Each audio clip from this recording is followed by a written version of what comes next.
All right, before we start real quick, we've got lots to cover today, so I'm not going to, you already owe me 10 minutes from yesterday, see, so I may have to take that. Not really. Any questions from yesterday real quick before we get started? All right, good. What I first want to do is start with kind of where we left off yesterday, and we were talking about preparing the inside of the cane. And assuming that I've soaked this overnight, by the way. Here's a piece of gouge cane, and assuming we've done our rough and preliminary sanding here, just before I start to make a reed, what I like to do is touch that up with some what I call wet dry sandpaper. You can't use regular sandpaper or the grit will come off and get into the cane. You don't want that. You need some sandpaper. This happens to be like 400 grit, very fine, and just to double check that everything is perfect inside there, wet. You can do it the other way that the article I'll pass out at the end of the class today says, by laying the pieces of cane out, like I told you before, wetting them, raising the grain, touching. About 4 or 5 times it takes, and then they will stay that way. Then you don't need to do this. It's just a faster way for me to do things. Okay? Let's quickly go through the process. The first thing we're going to do now is we're going to shape that cane, and I'll show you how to do that. Putting in a shaper. Okay? And I'll actually do this. I use a number 2 Fox shaper. It matches my mandrel. I talked about that yesterday perfectly. As long as you have a shaper, if you have a shaper, you know, you should stick with that shaper until you really get the proficiency in making a reed. I see people that, well, I've got a pony shaper, well, I've got a reader shaper, I've got a so, you know, oh, okay, move over, let them take first chair. I mean, it doesn't work that way. I remember Fox Company, who I've known for years, obviously. Alan I knew for many years, and Tony the new owner. They said they were going to make a Leonard Sharrow shaper. Anybody know who Leonard Sharrow is? Okay. Good friend of mine for over the years, and great, fantastic bassoonist. They played for Tuscany and so on, so you can tell how old it is. But at any rate, they were making a Leonard Sharrow shaper. Wow, everybody needs a Leonard Sharrow. I mean, gee, as soon as you get one of those, you must be able to play like him, right? So we asked him, I said, Leonard, what's the shaper that Fox is making? He says, oh, I don't know, it's one of the shapes I used once. Okay. So, you know, be careful that you buy tools that you don't need. Stick with a shaper, I like number 2 Fox for a reason, and we can talk about that later. Carefully cut it to match the shape. I'm going to do that in front of you in a minute. And finish by coming from the wider end. You'll notice the shape has a reverse flare on it, okay? And some of that we're going to take off, but you have to come back the other way. So, I use a surgical knife to do that with, to sharpen the leather. You don't want to be cutting your fingers off doing this. And I'd never tell anybody what this knife handle was used for, but these blades snap in, and you know, I've got a bunch of blades here that, you know, if I need a replacement, I can just replace it. And usually I do that because people use my stuff here and dull it up and so on, so I want a nice sharp one. This particular handle is a surgical handle. There was a guy in here once, Solomon was his name. Anybody remember Solomon? Solomon, yeah. And so I said, I didn't realize that he was in police work. Okay. And I said, I won't tell you what this handle is really used for, but it is a surgical knife and so on, and these 25 blades. And Solomon says, I know what that was used for. He says, forensic work.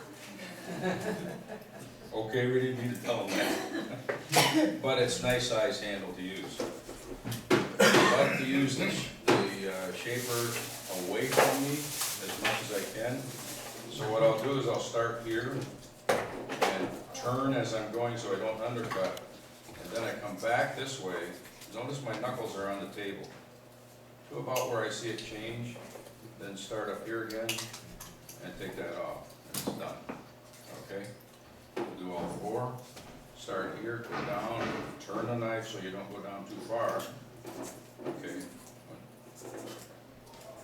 Come back this way. Can you do that on the screen? Download? Probably could. I can see perfectly enough, but I don't know what else. Thank you, thank Does that help? you. Yeah, that's good. Yeah. That's great. Thank you, Doug. Okay, good idea. Take this. Everybody see it? Yep. It's fantastic. No, that's one of the reasons I bought this thing, so thanks for reminding me. Go back this way. Make sure it fits nice and flat. And we're done. One of the things that people make a mistake in shaping is they have to come too far up this ramp and they'll get a split kind of, and when you form the reed, you'll see that going straight up towards the tip of the blade. So you want to make sure it fits perfectly. Don't go too far this way or you'll have problems with splits on the side of the reed. Okay, so we now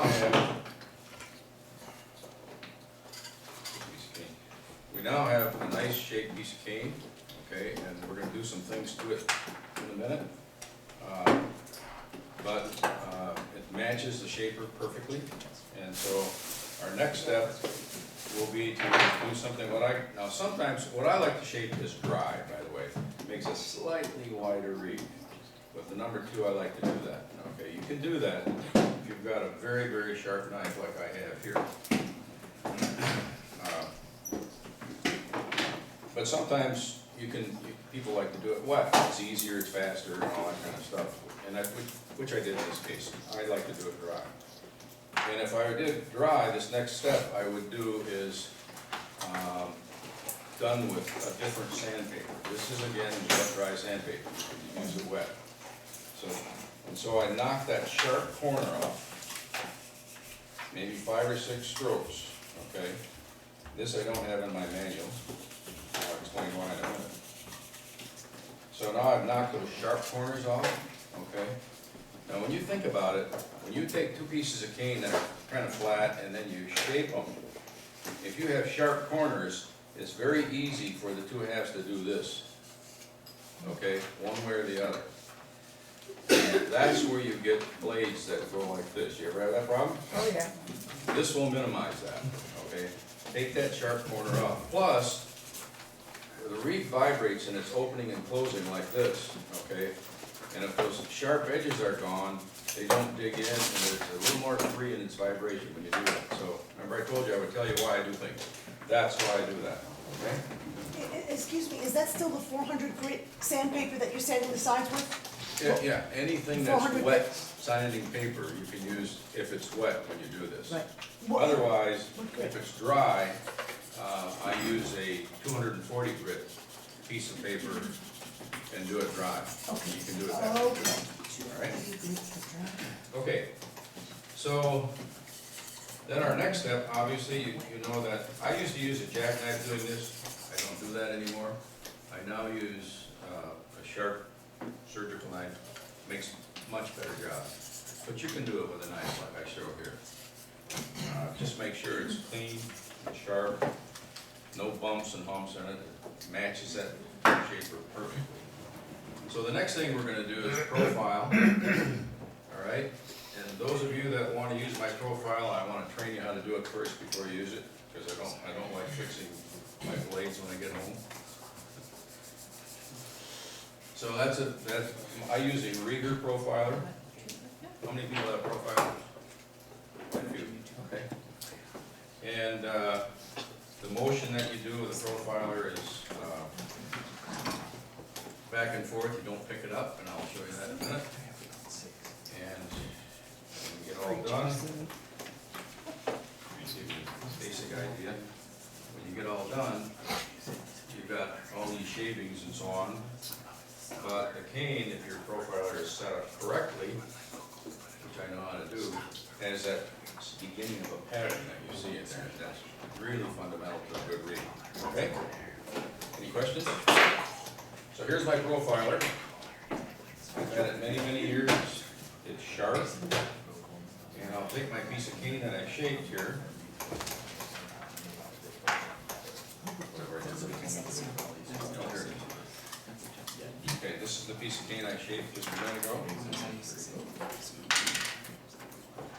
Jim, is that soaked up? It's wet? Yes, it's wet. Don't try to profile if it's not wet. And I like to soak it overnight. Some people say soak it till it sinks. I just do it overnight. Because sometimes when you profile, when you work with cane that's been soaked for 8 weeks, it doesn't want to sink very fast. So overnight is fine. Carefully put this between the marks on your profiler so it's exact. Because there are 3 most important things in making reads, and they are. Accuracy. You're gonna sick of that after a while. Okay. Yeah. That's why I let you say it. All right. So this profiler has a wicked sharp blade on it. If they're done right, they really do a nice job. This particular one here has scribers. So you scribe the center. Okay. I'm doing that. Starting and going off one side, starting and going off the other side, because otherwise it's got that big jump to make on top of the cane. Back where the collar is, I can do it pretty easy, like this. Then, just so I don't forget, I do both sides. Okay. And then, starting at one side, we're just taking a nice easy motion like this.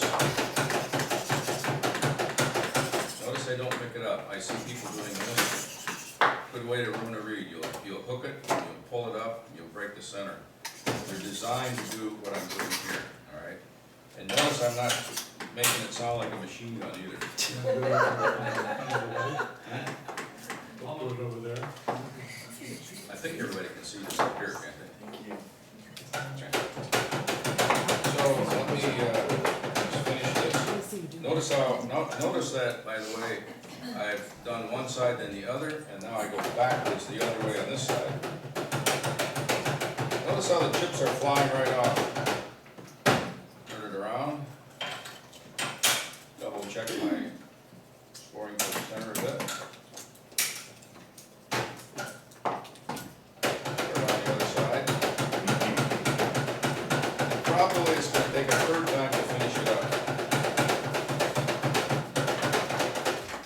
Set right, a profiler should work this easy. Did you say what profiler?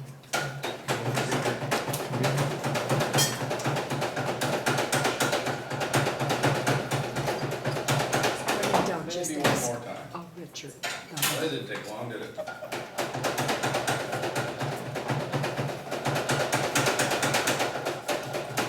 Okay.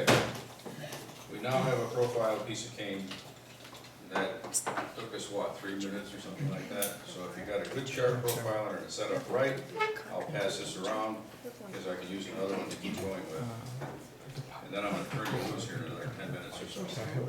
So let me pass this around. You can see that the center line is already, where it folds, is already set to go. If it's set, that scriber helps that. Okay.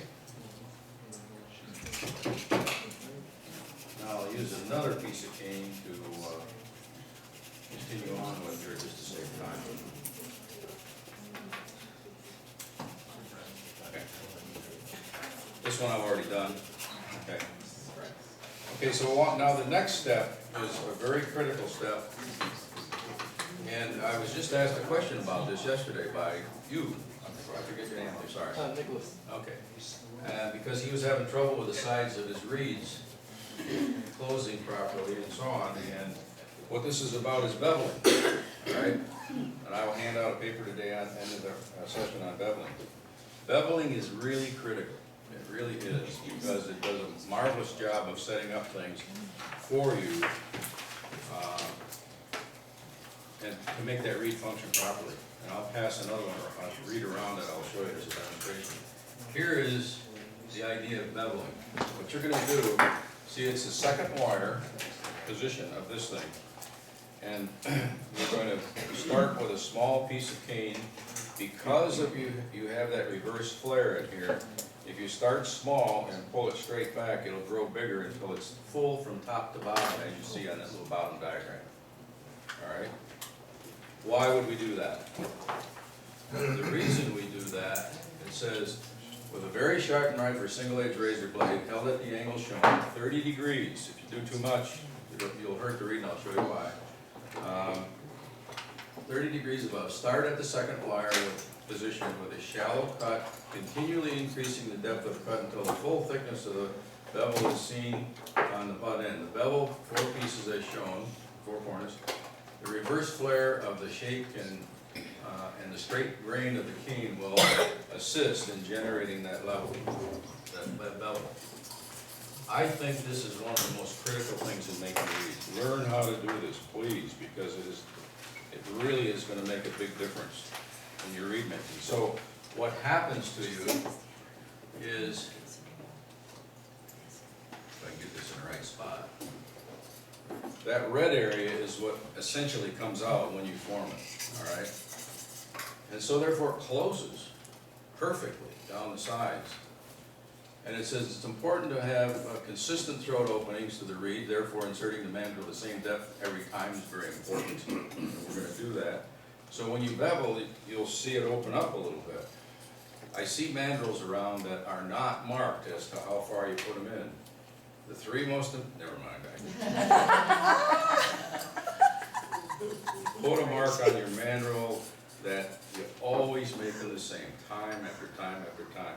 My particular mandrel here has a shoulder on it, and I know where that is, and I put the reed in that far. I don't care if it opens up on the side, doesn't matter. I want the same depth where the throat is, one of the most critical parts also of the reed. Okay?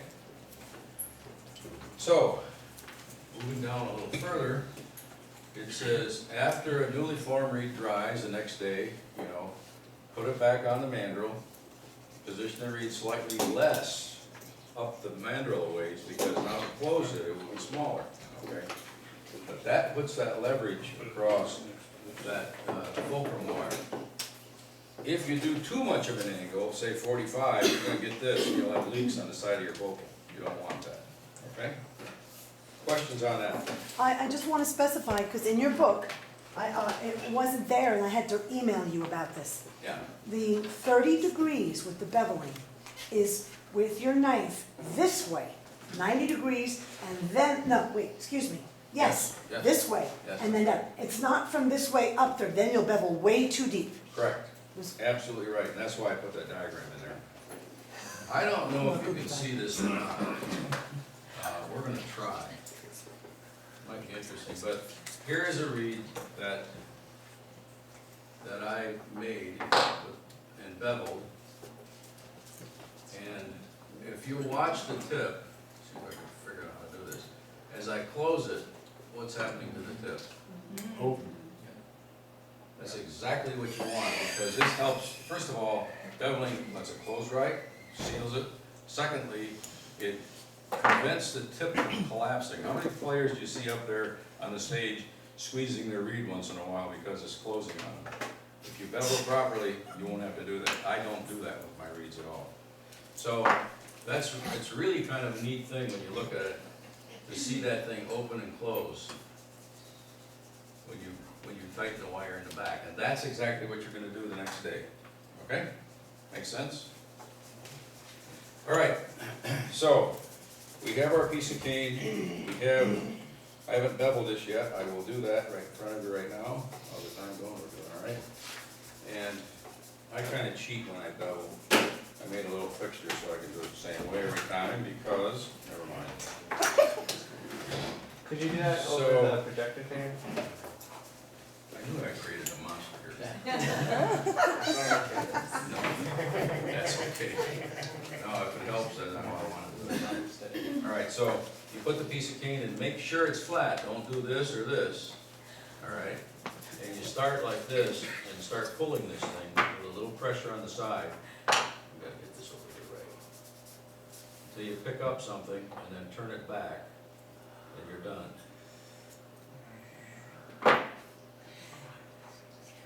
2. And you're not taking off a lot here. 3, Do you sell those? 4. Yes, he does. Now the beveling, I don't think you can see that, it's very hard to see. But the beveling is now done in four places. I usually double check to make sure it's perfect. And I see one side I'd like to do just a little more. That's it. Worked pretty slick, eh? Yeah. Remind them that you don't bevel too far up into the blade. You can't, because I put this, Right. I put But that if they're doing shoulder it by in there as a hand- guide, so you can't do that. If they're doing it by hand, they need to know where to start that bevel. I've already told them that. Were you here? Second wire position. Right, but you didn't show them how to mark that or I'm whatever. about to. Oh. Sit down and be quiet. By the way, a friend of his came up with this idea, and I just kind of perfected it a little bit. And he told me about it. I said, hey, I like that idea. So that came from him. The stop on it came from you. Was that right? Oh, you guys are cute. See, together, when you Team. learn from each other, it works, doesn't it? Yep. All right, so I'll hand this little beveling thing out to you later. By the way, I might just show you this real quick. Kurtzberg shows a way of beveling where you take the reed apart, again, take the wires off, and you do sanding, all right? And he does it like this. You can see the length of fighting, opening this tip that this has to go through. If you bevel like I'm telling you from the second wire, you're doing that simply. And when you close that, here's the fulcrum wire right here. When you close that, it immediately affects the tip out here, like it should. So I'm a proponent of doing the beveling to the second wire forward because Bob Williams, my friend, does it from the third wire, and he fights and fights and fights to close that because it's fighting him doing it, and you don't need to do that. So I convinced him to go the other way, and that's what he does. Okay? Jim, Yes. on one of the reeds that was in that box that you showed yesterday, the guy had like double the amount of wire Yeah. that you had like in your illustration. Yep. Is there a function for that, or is that just pretty? Personal choice. Personal choice? That's all, in my opinion, it is. You know, and wire positioning is very important. You know, the distance between the first and second wire, to maintain that is very important. Too short or too long will affect what that reed does. So I only use 3 wires, and I've never had any need. Some people put a 4th wire on. They're having trouble with a round tube, they'll put a 4th one on. You don't need to do any of that stuff, in my opinion, okay? Thank you. All right, now, the next thing is, of course, scribing. And I recommend, here's a little picture of scribing. Doing it with a sharp knife. And I like to do full length. I don't like to do just from the second wire back. And the reason I don't like to do it that way is because if you do full length, when you put the mandrel in, it tends to form around that mandrel. And the transition into the blades is perfect every single time. If you don't do that, you've got to be very careful that, in fact, when you look at that, does the reed go into the blades perfectly? Sometimes they'll be lopsided, they'll look like that, you know, and you've got to put the mandrel back in and fool around with it. If you do full length like this, you'll avoid a lot of trouble. I really believe in that too. So I do 1 in the center and 3 on either side if you're doing it by hand. If you do it by hand, just be careful and be accurate, okay? In my case here, when I've got the beveling done, and I fold a piece of cane over like this, notice how I did that. I just pushed it over my finger because the way I profile, you see that mark in the center. I decided I was getting lazy in marking them all for the wire position. And so, by the way, here I showed you where you sand that sharp corner off. You can fold it over a wire if you want to. If you get a mismatch in this position, take your end nippers and cut it off so it's flush on the end, because later you're going to want to pop test it by sucking on the reed, you know, making sure it's airtight. And then eventually you mark with something. This, I used to use another reed, I kept the same reed, so it was always the same. Then I thought, let's do it another way, so I came up with this idea, a little fixture that I made that you lay the folded reed in, and you have wire positions, and you just take your knife and mark it. Marking, by the way, helps splits from going way up the reed. So what have we done so far? We've profiled, knocked the sharp corner off. Okay, we've done this. I haven't scribed it yet, and I will in just a second. And we're getting close, and we beveled it, and now we're getting close to being ready to form the reed, and then I'm going to turn you loose. Okay, so at this point, I've got a machine that does that. It's by Rieger, but I like the accuracy that it has, and so I'll show you this under the magnifying glass. Boy, when you get it, when you do it this way, those marks are, it's pretty hard to see. Those marks are accurate. There you can see. Oh, wow. They're all straight and perfectly, you can't see the one on the outside, but it's there.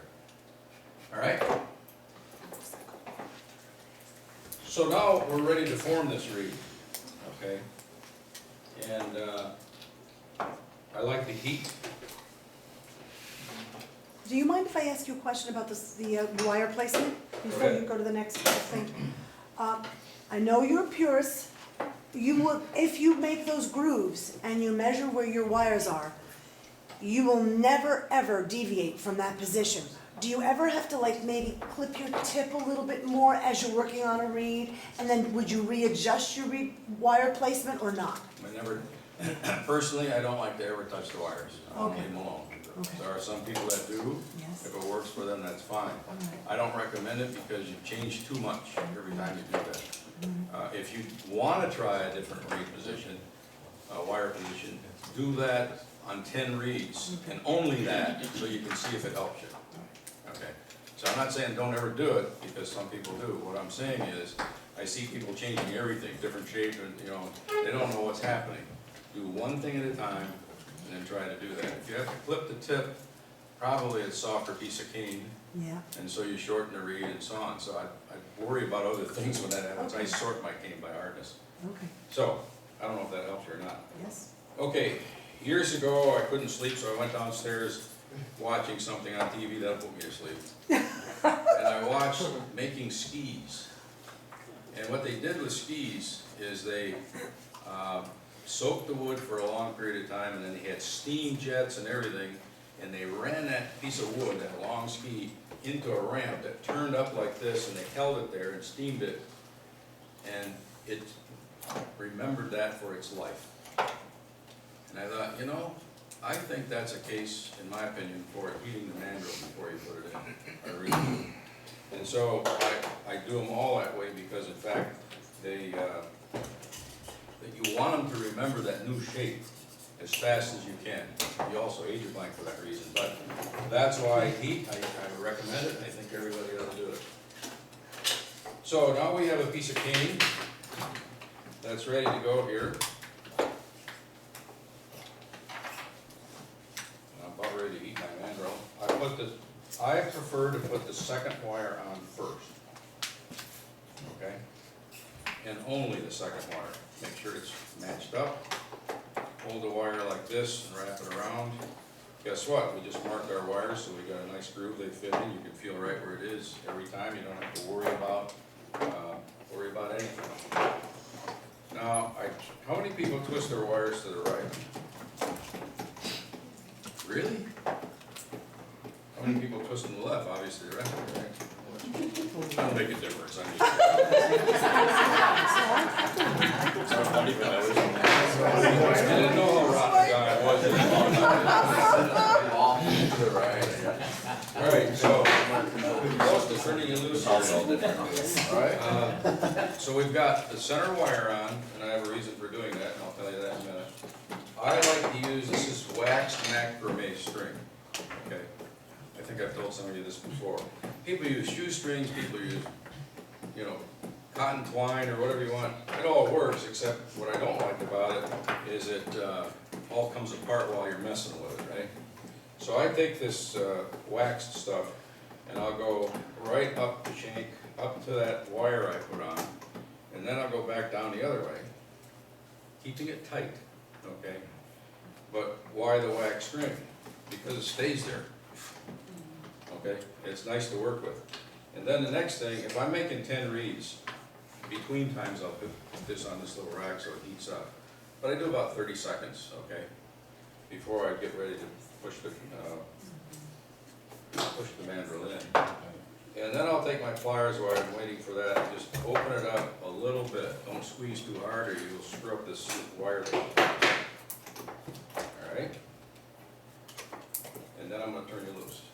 I want you to go as far as I did with the cane I handed out to you. I want you to go this far today.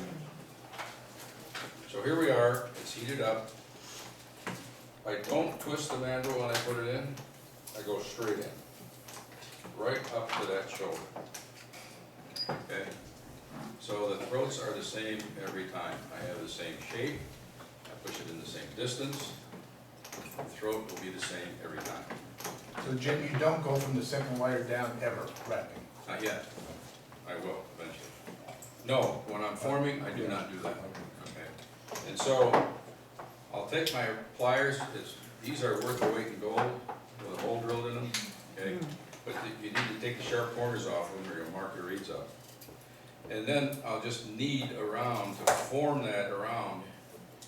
Those, you remember all the scribing marks I put in there? I formed that around so it kind of fits around the mandrel. Can you go into the light so we could see what you're doing? I should have put this in a different place. So what I'm doing is forming around here like this. Okay? Never sideways. Notice the big gap I got there. Yeah. I'm not worried about that a bit. Because part of it's going to close and part of it I'll close tomorrow. Okay, so at this point I'll take this first wire so everybody can see, pull it out, and I'm not going to put it too tight, but I'll just snug it up like that. Notice all my wires are cut ahead of time so I don't have to fool around cutting a piece of wire off every time. Good idea to do. I'll take the third wire, put it around its notch, and you can feel that, so you know right where that wire belongs, and tighten it up. Wires.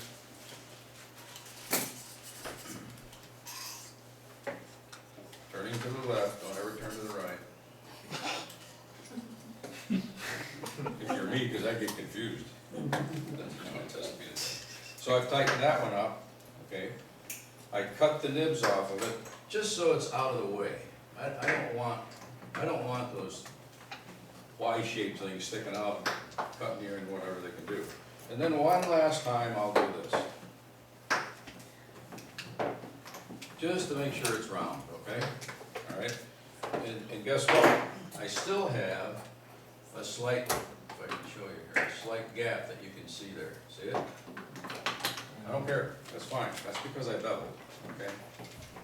Now, since I'm lazy, you unwrap this. It's kind of nice when you can do it this way, it saves time. Oh. Terrible. And then you put your Such throat nice wire on. toys. Why the throat wire last? Because that mandrel's gone in there and shaped that throat, and I want to put that wire around that matches that and then maintain that. If you've got that first wire on and tight, it's fighting to open it up and it wants to go back a little bit. I don't want that. I want that throat to be perfect. So I always put this on third, like this, like you do your other wires, and tighten it up.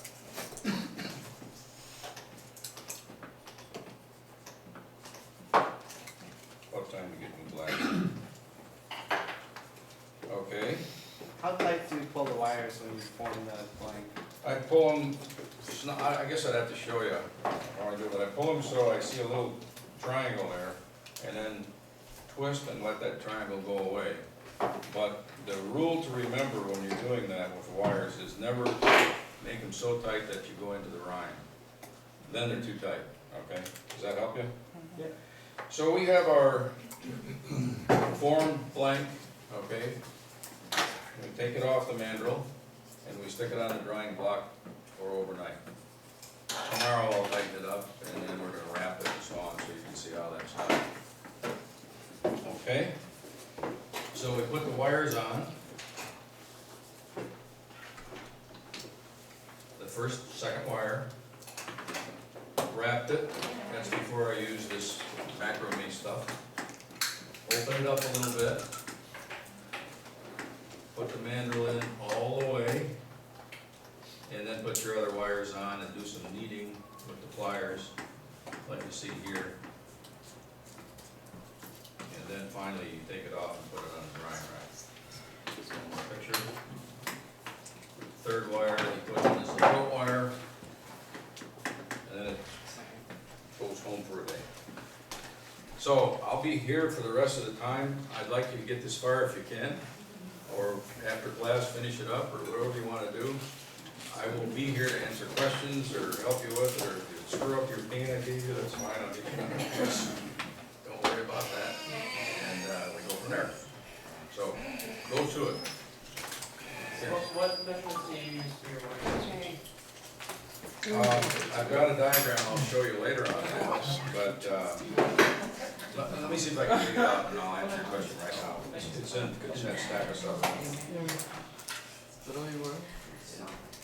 Jim, just in case anybody's interested, the cradle that you'd made for yourself, that beautiful, delicious, wonderful cradle that we all wish we had, that you used to sand, Yeah. okay? Since you don't make them and sell them for anybody, I will tell you that I went to Home Depot and I bought a piece, I asked the lumber guy to cut me a piece of crown molding that had the little cradle in it, so I wouldn't have to hold a piece of cane in my hand and do it. I lay it in the cradle.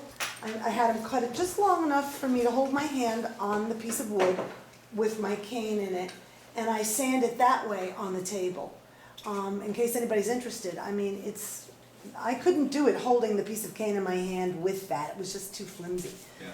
So it's a piece of crown molding that is, You can do it by hand with paper if you want to, just like I told you at the beginning that Poe does. You can do that. You just have to be careful. Don't sand on one side too much and so on. This is the best. I know. Because now it's matching the right diameter, and any inconsistencies that are in the gouge are straightened out when you do this. And that's the reason I designed and built these things. There are some people that make these, I'm not sure who, but I've seen them before. They're usually made out of wood, just like you did, which is fine, you can do that, okay? But I really like this because I can be very aggressive and everything straightens out. So I make these once in a while, but I never make too many of them. So they're always in demand, I'm sorry. Okay, go to it, and I'll be here for the rest of the class. At least tomorrow when you come back, we're gonna finish this process, and then the next day, we're gonna actually finish a read, so that I can tell you exactly how I do that. And